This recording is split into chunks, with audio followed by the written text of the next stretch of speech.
26 సంవత్సరాల నమ్మకం, లక్షలాది సంతోషకరమైన వివాహాలు. తెలుగు మ్యాట్రిమోనీని డౌన్లోడ్ చేయండి. ఏపీ ఉద్యోగ సంఘాలతోటి జీవోఎం భేటీ ముగిసింది. 5 గంటల పాటు సాగింది సమావేశం. పెండింగ్ సమస్యలను మంత్రుల దృష్టికి తీసుకెళ్లాము. 12వ పీఆర్సీ కమిషన్ ఏర్పాటుకు డిమాండ్ చేశాము అని చెప్తున్నారు. పీఆర్సీ అమలు వరకు మధ్యంతర భృతి ఇవ్వాలని డిమాండ్ చేస్తున్నారు. ఆర్థిక అంశాలను పరిష్కరించాలని కోరుకుంటున్నారు ఉద్యోగులు. ప్రభుత్వ ఆర్థిక పరిస్థితిని వివరించారు మంత్రులు. ప్రభుత్వ ఉద్యోగుల పెండింగ్ సమస్యలు పరిష్కరించేందుకు ప్రభుత్వం రంగంలోకి దిగింది. ఏపీ సచివాలయంలో 21 ఉద్యోగ సంఘాల ప్రతినిధులతోటి గ్రూప్ ఆఫ్ మినిస్టర్స్ చర్చలు జరిపారు. ఈ భేటీలో పెండింగ్ అంశాలు, వారి ప్రధాన డిమాండ్లు, పీఆర్సీ అమలు, డిఏ సహా ఇతర ఆర్థిక అంశాలపై ఉద్యోగ సంఘాలతోటి మంత్రుల బృందం చర్చించింది. తమ సమస్యలపై మంత్రుల బృందం సానుకూలంగా స్పందించిందని ఉద్యోగ సంఘాల నేతలు తెలిపారు. ఉద్యోగులు ప్రభుత్వం అనేది అందరం కలిసి పనిచేయాలి. ఒక మంచి వాతావరణంలో మేము కూడా ఉద్యోగులు సహకరించడానికి సిద్ధంగా ఉన్నాం. మీ సమస్యలు ఏదన్నా కానీ ప్రభుత్వం దృష్టికి తీసుకెళ్ళి, ముఖ్యమంత్రి గారి దగ్గరికి తీసుకెళ్ళి త్వరలో అన్ని పరిష్కారం అయ్యే విధంగా చూస్తాము.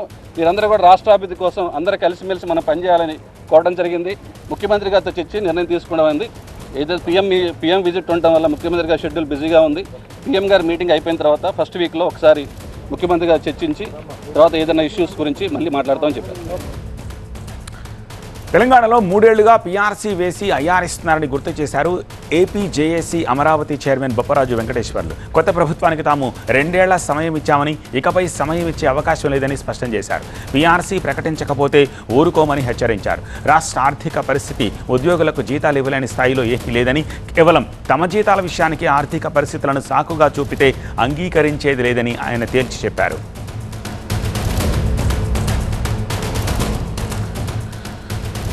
మరింత సమాచారం మా ప్రతినిధి ఈశ్వర్ అందిస్తారు. ఈశ్వర్, తెలంగాణ మోడల్ని ఎందుకు ప్రస్తావించారు? తెలంగాణ తరహాలోగా పీఆర్సీ ఇవ్వకపోయినా ఐఆర్ ఇస్తూ దాన్ని కంటిన్యూ చేయమని చెప్పడం వాళ్ళ ఉద్దేశమా? గ్రూప్ ఆఫ్ మినిస్టర్స్ ఎలా రియాక్ట్ అయ్యారు?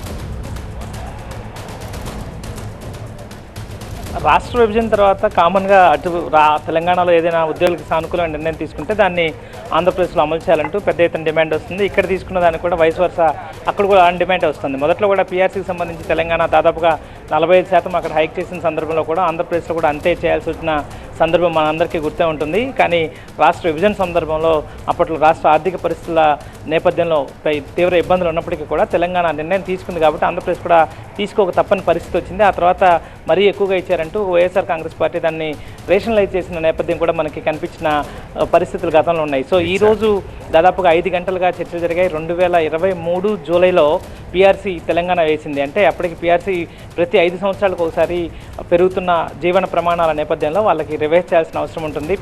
దానికి సంబంధించి తెలంగాణలో 2023కి డ్యూ ఉంది. అప్పటి నుంచే అక్కడ వేసి అప్పటి నుంచి మధ్యంతర భృతి అంటే ఇంటిరం రిలీఫ్ ఇస్తున్నారు.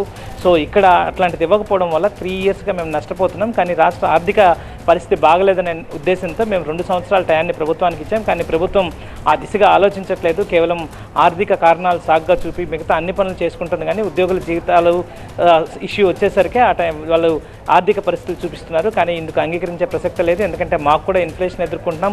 ఉద్యోగులను కూడా సరిగా ఎఫెక్టివ్గా పనిచేయాలంటే మాకు కూడా మిగతా కేంద్ర ప్రభుత్వం ఎలా చేస్తుందో అలాగే ఇతర రాష్ట్ర ప్రభుత్వాలు ఎలాగా పీఆర్సీని ఇంప్లిమెంట్ చేస్తున్నా అలాగే ఆంధ్రప్రదేశ్లో కూడా చేయాలని ఇలా ప్రధానమైన డిమాండ్. దాదాపుగా గత 70 సంవత్సరాల్లో ఎప్పుడైనా ప్రతి 5 సంవత్సరాలకు వేసే పీఆర్సీని సరిగ్గా 5 సంవత్సరాలు ముగిసే లోపల నెక్స్ట్ పీఆర్సీని వేస్తారు. పే రివిజన్ కమిషన్ని నియమించి ఆ తర్వాత ఎంత శాతం పెంచాలనే దాని మీద అందరితో అన్ని స్టేక్ హోల్డర్స్తో సమావేశమై ఒక నిర్ణయం తీసుకుంటారు. సో ఈసారి కూడా 2023లో జరగాల్సింది ఇంకా జరగలేదు.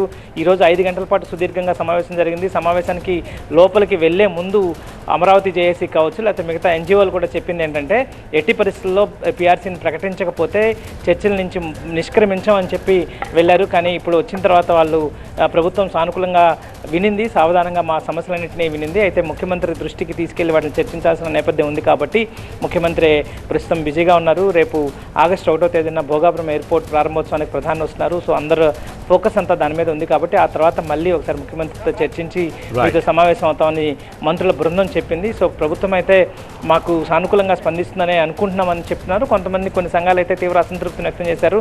మేము చాలా ఎక్స్పెక్ట్ చేసి ముందుకు వెళ్ళాం కానీ ప్రభుత్వ తీరు మాత్రం అసంతృప్తిని కలిగించిందంటూ ఏపీటీఎస్ రాష్ట్ర అధ్యక్షుడు హృదయరాజు చెప్పడం జరిగింది. సో మొత్తానికి 2 పక్షాలు అంటే సానుకూలంగా ప్రస్తుతానికైతే ఉద్యోగ సంఘాలు ఒక పాజిటివ్ హోప్తో అయితే ఉన్న నేపథ్యం కనిపిస్తుంది. 26 సంవత్సరాల నమ్మకం, లక్షలాది సంతోషకరమైన వివాహాలు. తెలుగు మ్యాట్రిమనీని డౌన్లోడ్ చేయండి.